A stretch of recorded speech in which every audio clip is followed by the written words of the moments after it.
Buenas tardes, son las 6 en punto de la tarde. Damos comienzo a la sesión de hoy. Muy bien, muchísimas gracias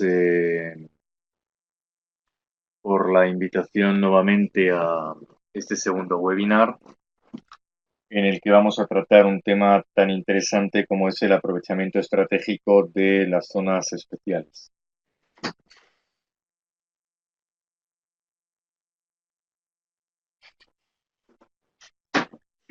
Perdón, perdón. Bueno, em, siguiendo un poco con la dinámica de lo que Acocex realiza dentro del mercado, tanto para sus asociados como para las empresas que hoy procedentes de las alianzas que tiene la asociación eh, dentro del mercado español inciden en temas o en preguntas que son, bueno, muchas veces técnicamente complejas en su resolución. La asociación desde hace aproximadamente unos 7 años decidió implementar o ir creando y desarrollando progresivamente eh, a través de sus asociados una unidad aduanera y jurídica precisamente para ir resolviendo aspectos que cada día se veían que iban a ser más, uh, bueno, más importantes, más recurrentes en cuanto a la dinámica que España estaba tendiendo o estaba alcanzando. Bueno, en la situación actual nos encontramos que uno de los servicios que más suele tratar a COFEX desde un punto de vista jurídico precisamente es las resoluciones y las acciones que se suelen presentar vinculadas a procedimientos aduaneros y a las situaciones que de ellos se suelen derivar.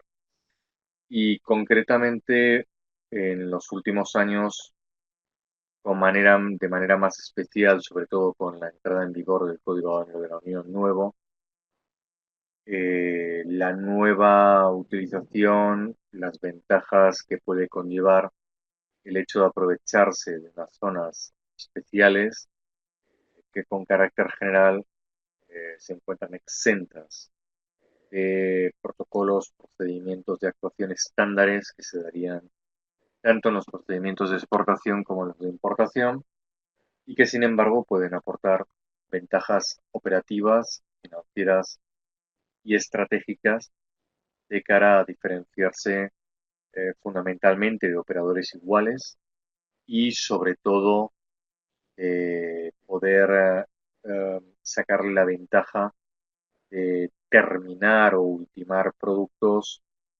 eh, de acuerdo en ocasiones a las expectativas o a las demandas que pueden tener los clientes importadores en el sentido de que no se alcancen elementos de diferenciación estratégica y comercial en el mercado de origen y se puedan hacer y se puedan conseguir en el mercado de importación, que al final es donde se pretenden y se quieren eh, comercializar.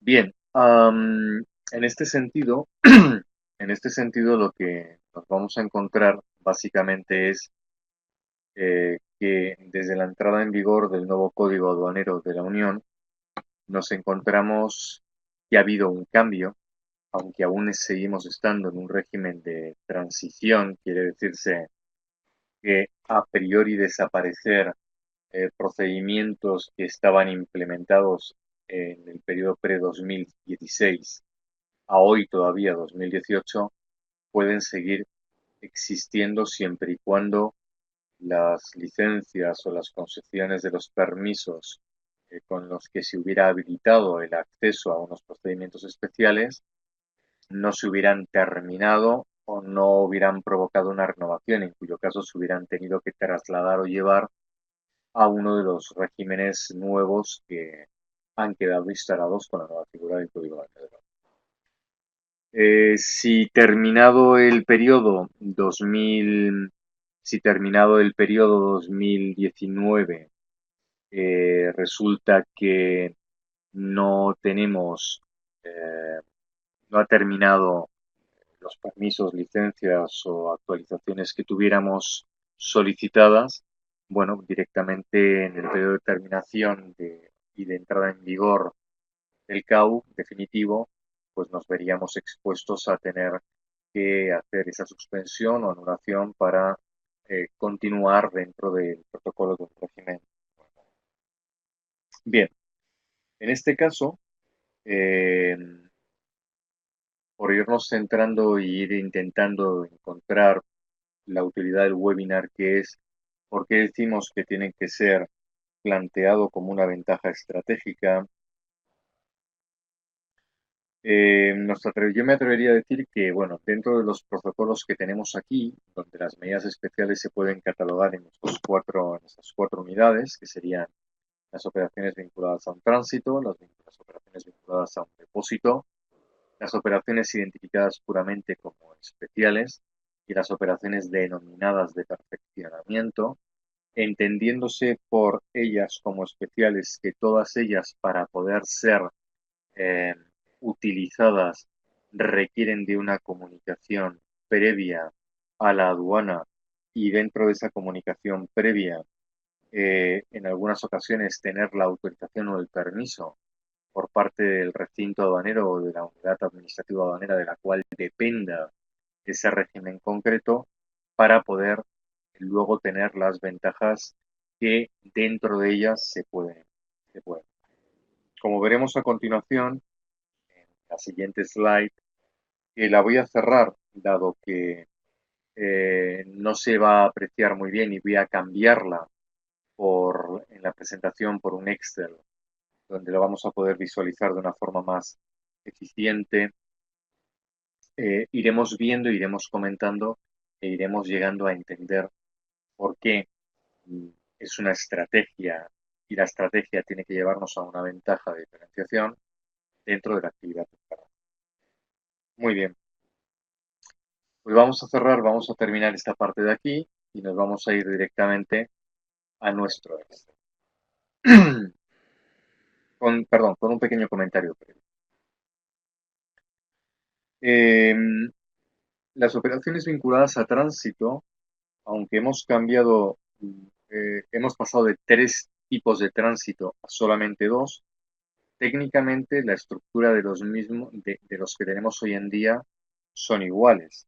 Por lo tanto, no hay una importante diferencia en cuanto a la utilización de los mismos para sacarle una ventaja estratégica.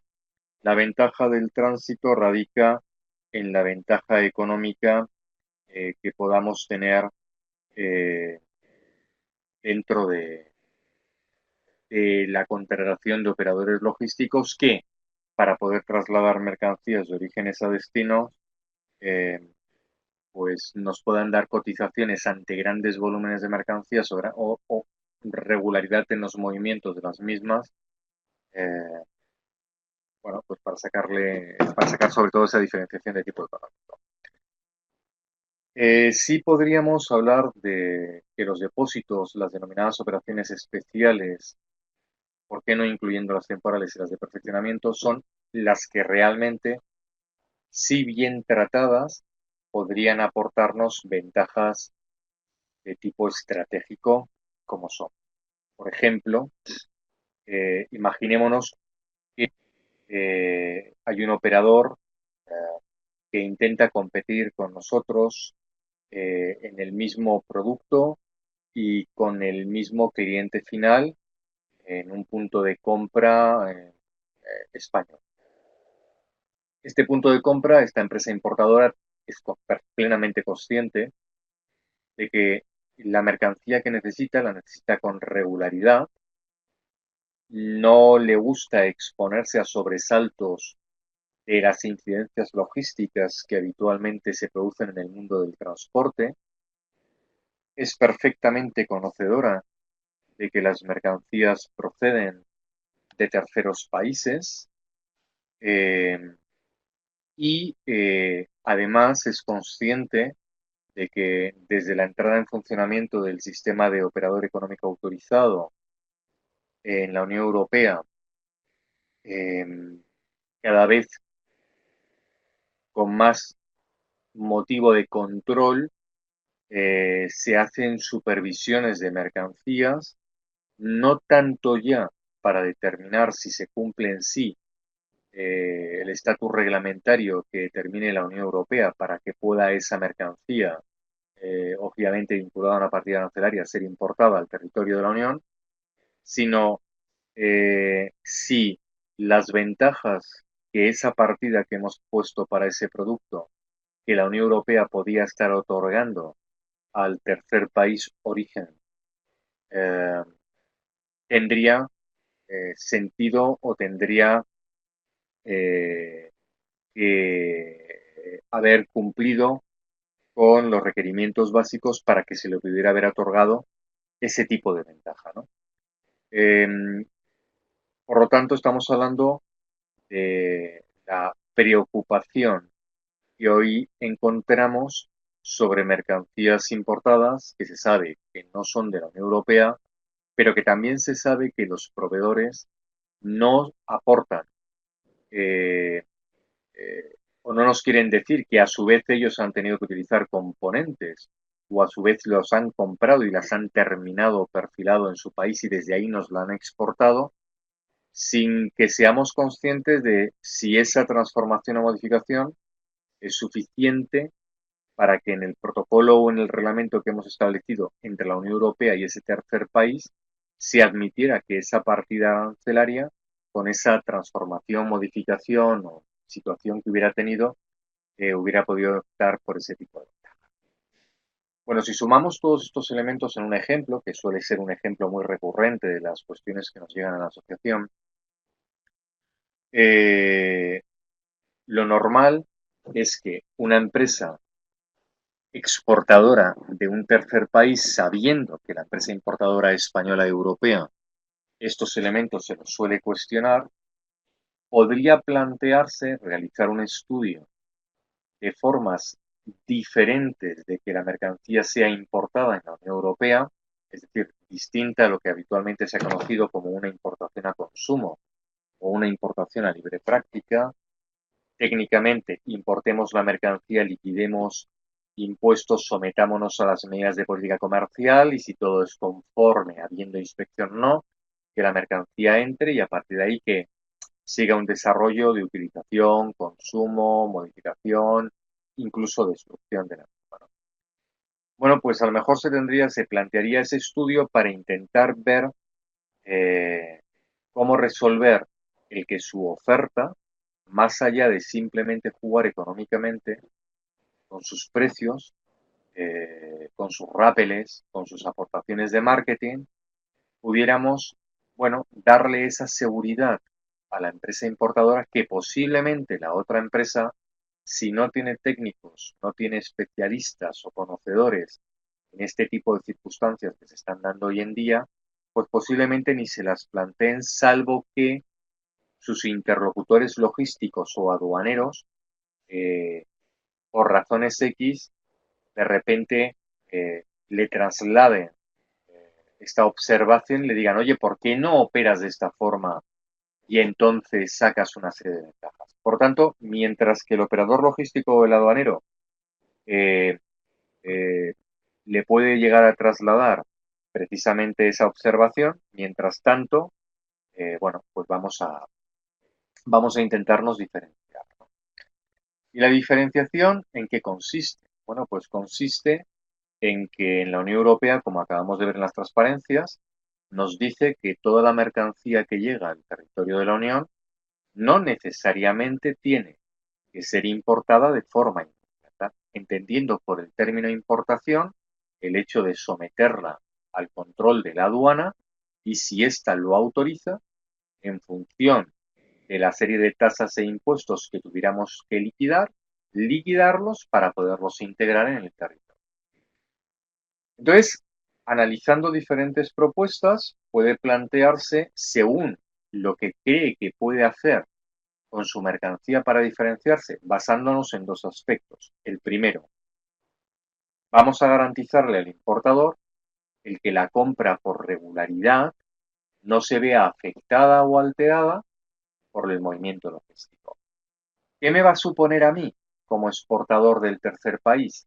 Pues posiblemente tener que mover más mercancía terminada y a lo mejor incluso sin tener una garantía o un contrato de compra, pero sustentada en base a normas de la Unión Europea, eh, de tal forma que la regularidad de compra me permita a mí ir haciendo un stock de seguridad en una plataforma especializada de la Unión Europea, desde la cual yo pudiera estar distribuyéndole en las fechas y en los tiempos, incluso sustituyéndole aquellas mercancías que hubieran podido verse deterioradas o afectadas por alguna situación de forma inmediata y no tener que recurrir a envíos urgentes por vía aérea ni a tener que negociar otra serie de acciones.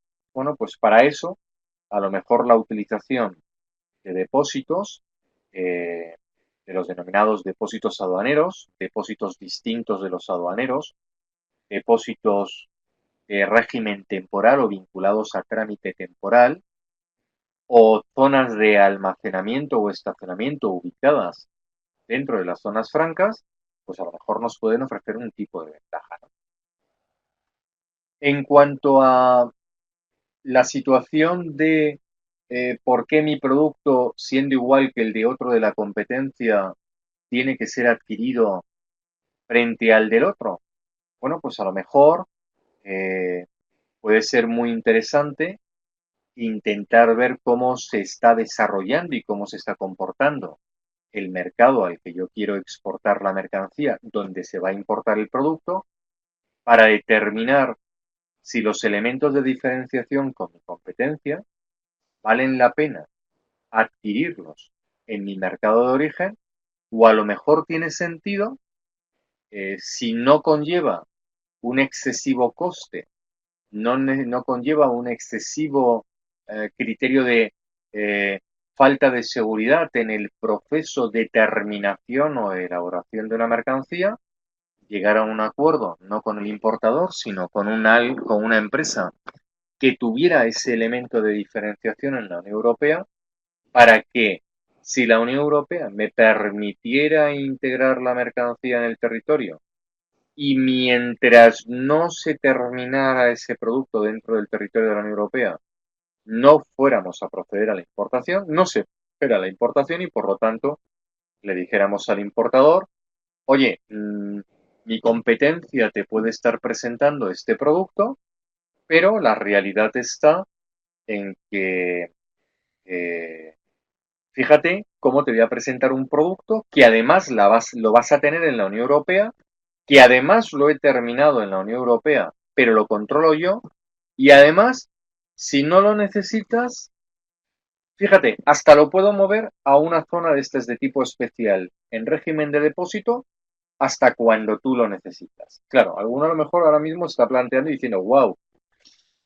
esto a lo mejor solamente lo pueden hacer determinadas compañías que tengan una capacidad financiera y una capacidad de soporte de inversión en el mercado destino elevada. Bueno, no siempre es un volumen lo que determina la diferenciación de la compra de un producto.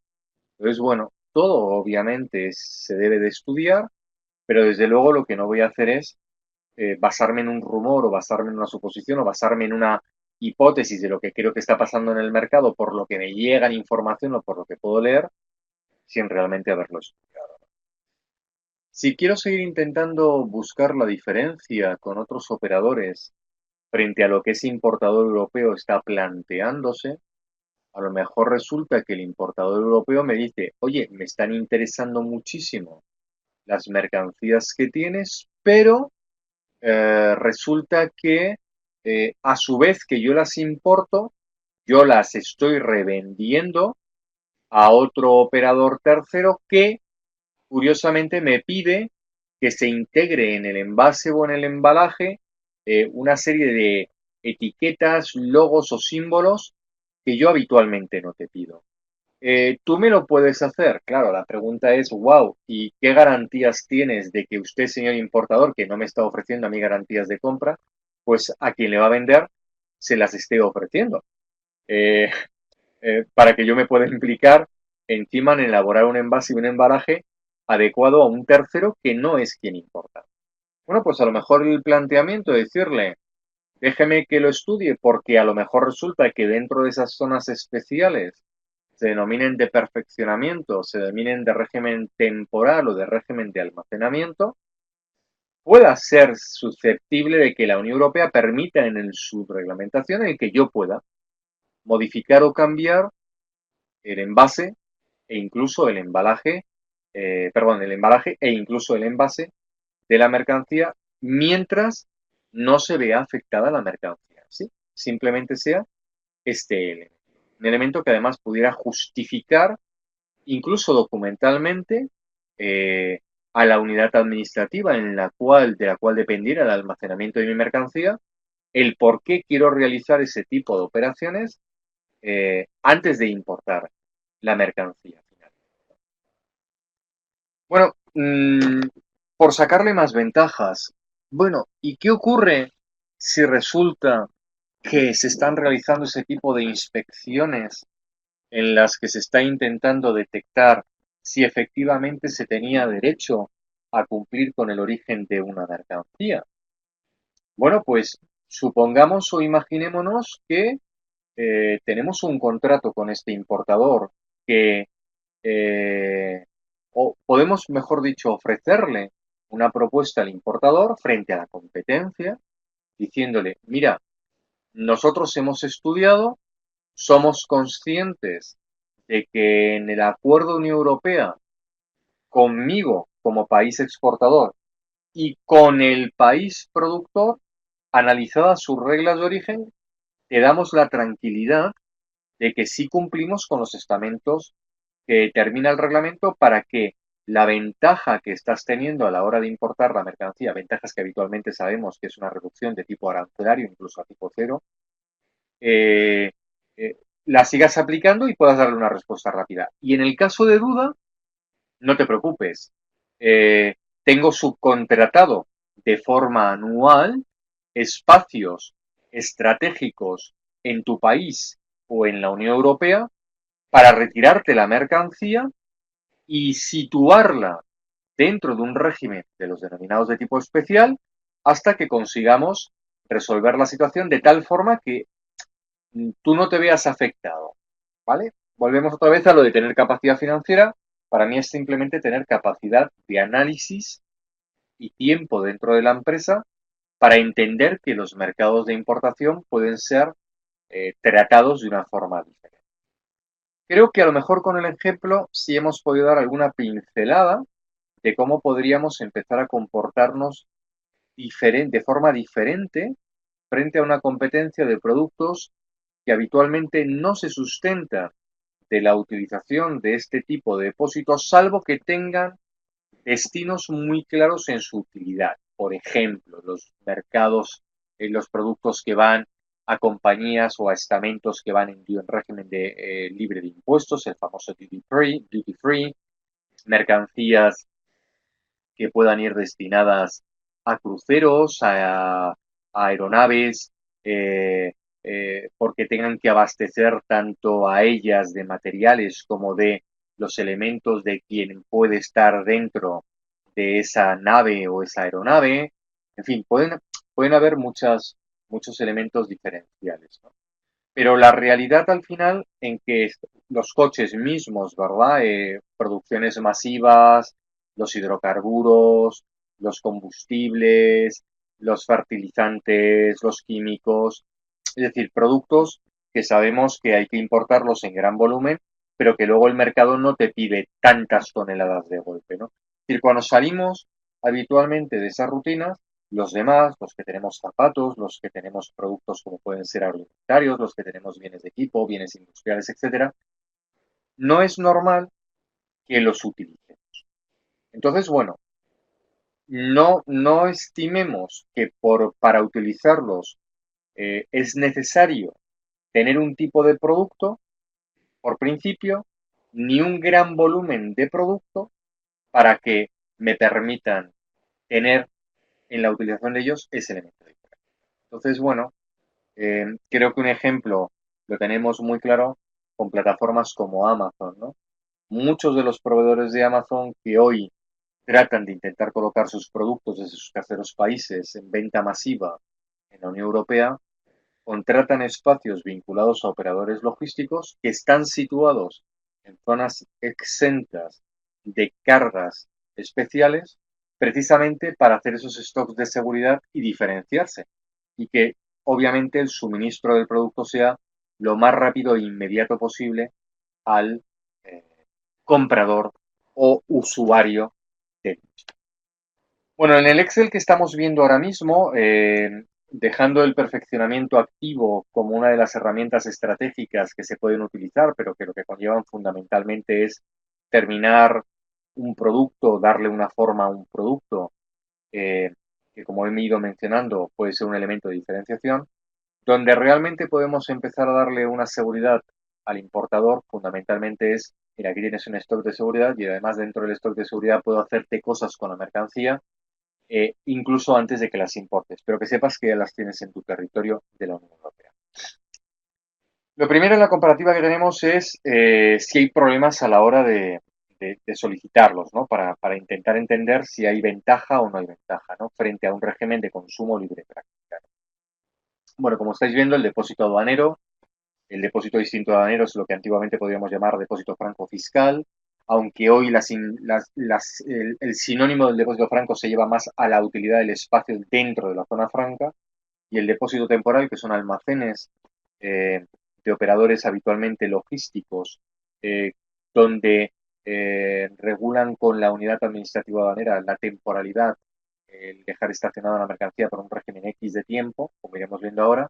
Bueno, pues para que nosotros podamos sacarle la ventaja y empezar a disfrutar de las mismas, eh, fijaros que si queremos en los depósitos aduaneros y distintos de los aduaneros, llamemos activos fiscales, queremos hacer perfeccionamiento activo, queremos hacer la importación temporal, me explico, eh, viene la mercancía de un régimen de importación temporal, lo saco del régimen de importación temporal porque a lo mejor lo he vendido, pero no tengo que irlo suministrando, por tanto lo llevo a un depósito aduanero.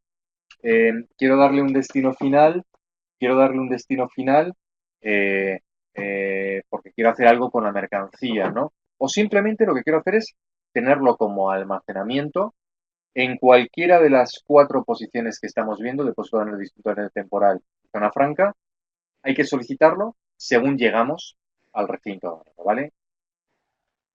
¿Se puede conceder con carácter retroactivo? No, ¿vale? Solamente el depósito aduanero puede, pero conllevaría un tratamiento de aclarar y de hacer un informe específico que necesitaríamos posiblemente tener a un equipo jurídico detrás que con especialidad en ámbito aduanero para que nos pudiera ayudar, ¿no?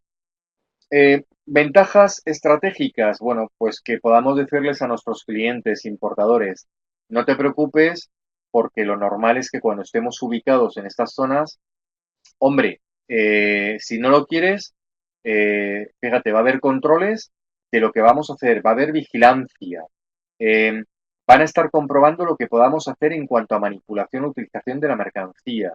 Y si al final no la queremos, por cualquier razón, y se supera y se ha dañado el periodo de caducidad, se puede incluso destruir, ¿no?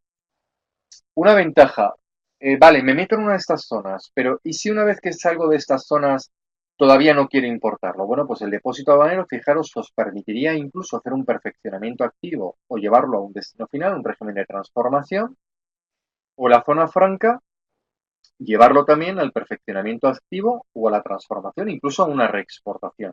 Las ventajas son enormes, ¿no? ¿Limitaciones tengo? Sí, pero en el depósito aduanero no puedes utilizarlo para hacer ventas al por menor, ¿no? Por eso tienes que trabajar en régimen de importación, en régimen temporal, en la mayoría de los casos, ¿no? Podemos transferir derechos, podemos revender la mercancía a un tercero dentro de estas zonas porque el importador nos ha abandonado o porque no le caigamos bien ya y hagamos esa transferencia de mercancía a otro operador. Sí, lo podemos hacer, ¿no? ¿Qué podemos hacer con las mercancías? Súper interesante. Pues fijaros que en el depósito aduanero y fiscal podemos hacer lo mismo. Conservarla, estar, mejorar la presentación, lo que hemos ido comentando, mejorar la calidad comercial mientras no se toque el producto. La mejora calidad tiene que ser de otro formato. E incluso hacer el picking y el packaging. En las zonas vinculadas a importación temporal, mientras no haya un cambio de la mercancía y se identifique la mercancía, solamente es almacenamiento, es la que menos ventajas me puede dar. Bueno, veremos ahora, ¿no? Las zonas francas, almacenar, trasladarlos, transformarlas, modificarlas.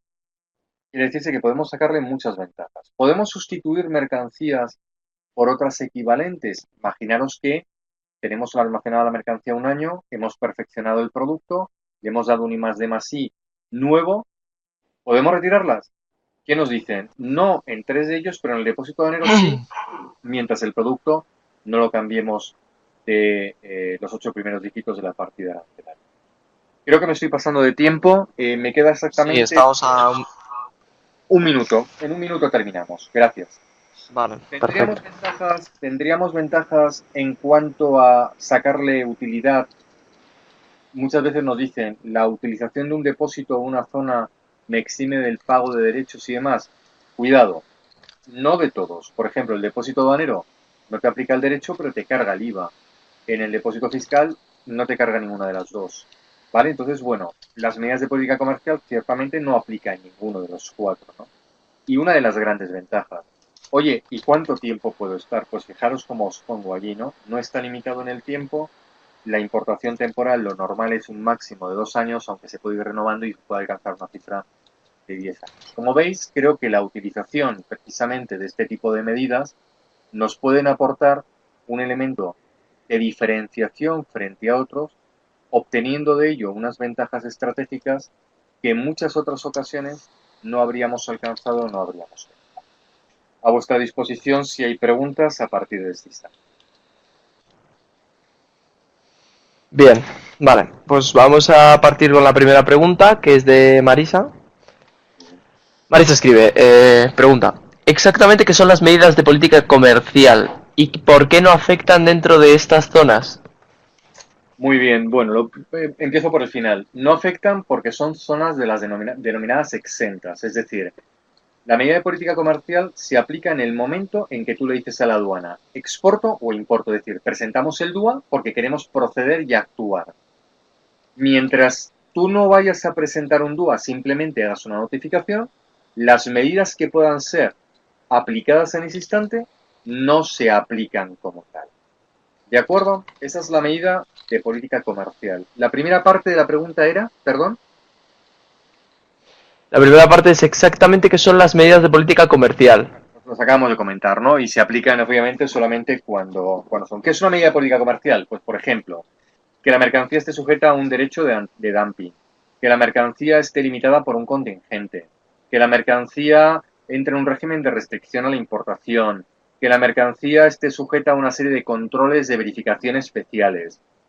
Mientras no planteemos a la aduana, oye, quiero realizar esto, no aplica. Podemos continuar. Muy bien, siguiente pregunta, Alfredo. ¿Se pueden realizar las mismas operaciones en una zona franca europea si la mercancía es de, de nacimiento entre Estados miembros? De operativa entre Estados miembros, que entiendo que quiere decir. Sí, sí, se pueden utilizar. Te haría una recomendación a que leyeras el artículo 245, bueno, realmente el artículo 243 del Código Aduanero de la Unión Europea, que habla expresamente de las zonas francas. Y dentro de él te vas a encontrar que dentro de la Unión Europea se pueden situar mercancías, pero siempre y cuando tengan estas utilidades: almacenamiento, movimiento de una a otra, ¿vale? Imagínate la zona franca de Hamburgo a la zona franca de Barcelona. Eh, Se vaya a realizar una utilización, se vaya a hacer una transformación o directamente queramos llevarla a un consumo, incluso a venta dentro de. ¿Otra pregunta? ¿Si la hay? Siguiente pregunta, Saila dice, ¿podrías darnos alguna orientación mayor en relación a las operaciones que se pueden realizar en un depósito aduanero? Bueno, a ver, según el artículo 200, quiero recordar, 37 del Código Aduanero de la Unión, que es donde empezamos a hablar de la utilidad del depósito aduanero, bueno, nos pueden decir que podríamos llegar a más o menos concluir lo siguiente, ¿no? Por ejemplo, si tu necesidad es económica en el producto, por una necesidad, si tú justificas que tienes que hacer algo en el producto por una necesidad económica, tú puedes llegar a terminar el producto dándole un destino final o haciendo un perfeccionamiento activo, por ejemplo.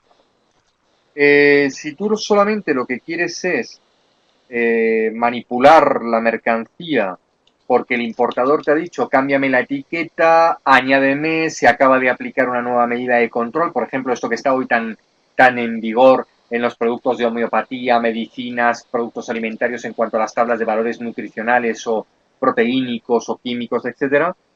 Bueno, mientras tú en el informe que presentes puedas explicar que, mira, quiero hacer esto porque quiero garantizar mejor la conservación del producto. Voy a cambiarle el envase porque lo he perfeccionado con esto. Quiero mejorar la etiqueta porque en la etiqueta me quiero ajustar a una medida de aplicación de una política interior que se está dando en el mercado. Oye, no me gusta la etiqueta, se me ha quedado antigua. Me dice mi cliente que llevamos 2 años con esta mercancía, que la etiqueta ya no vende, que por favor reetiquetemos con el logo nuevo y demás. Eh, por supuesto, podemos realizarlo, ¿de acuerdo? Lo único que es muy importante, hay muchos más aspectos, es que recordemos claramente que la utilización del régimen de depósito aduanero nos lo van a permitir siempre y cuando no vayamos a realizar venta al por menor, salvo que podamos justificar que son productos, por ejemplo, son mercancías de viajeros que van en tránsito y por tanto están ahí ubicadas. Eh, es material, eh, por ejemplo, que utilizan las fuerzas de la OTAN. Son efectos de carácter diplomático o consular. Eh, sean de operaciones vinculadas a compraventa de Internet, lo que hemos comentado de Amazon, por ejemplo, ¿vale? O incluso sean mercancías de personal vinculados a organismos internacionales e incluso a ONGs de primer. Perfecto. Siguiente respuesta. En Pregunta. las operaciones de perfeccionamiento activo, ¿se puede cambiar el origen de la mercancía? No. Uno de los criterios fundamentales que determina precisamente este tipo de operaciones conlleva expresamente a que no nos autorizan a realizar ese cambio que antes hemos ido comentando que sería una ventaja, ¿verdad? Pero no cuando se dé dentro de ellos. Estaríamos, si no recuerdo mal, eh, estaría remitiéndote a que revisaras específicamente el artículo 256 del Código Aduanero de la Unión para que te centraras más de forma más específica, ¿no? En cuanto a lo que es la regla de cambio.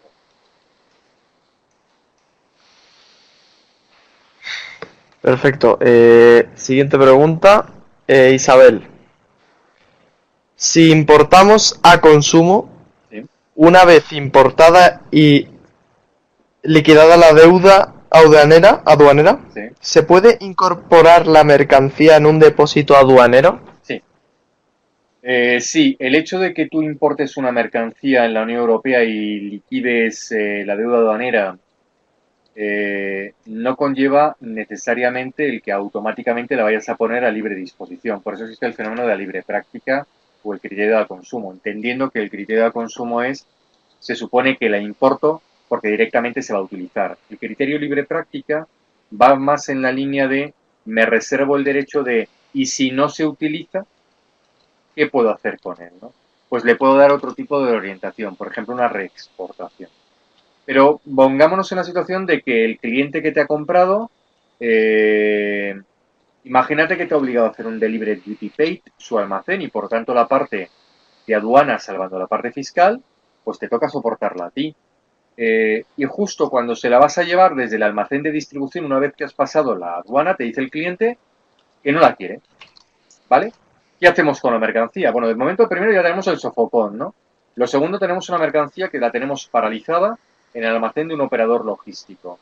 Si intuimos o vemos que la negociación nos va a llevar a un plazo donde la franquicia de tiempo de permanencia en un almacenamiento del operador logístico puede ser superada, yo te diría, deberías de actuar de forma inmediata con ese operador logístico, aunque tuvieras un coste, de vincular inmediatamente la mercancía, al menos a un depósito aduanero de productos que son normalmente terminados, ¿vale?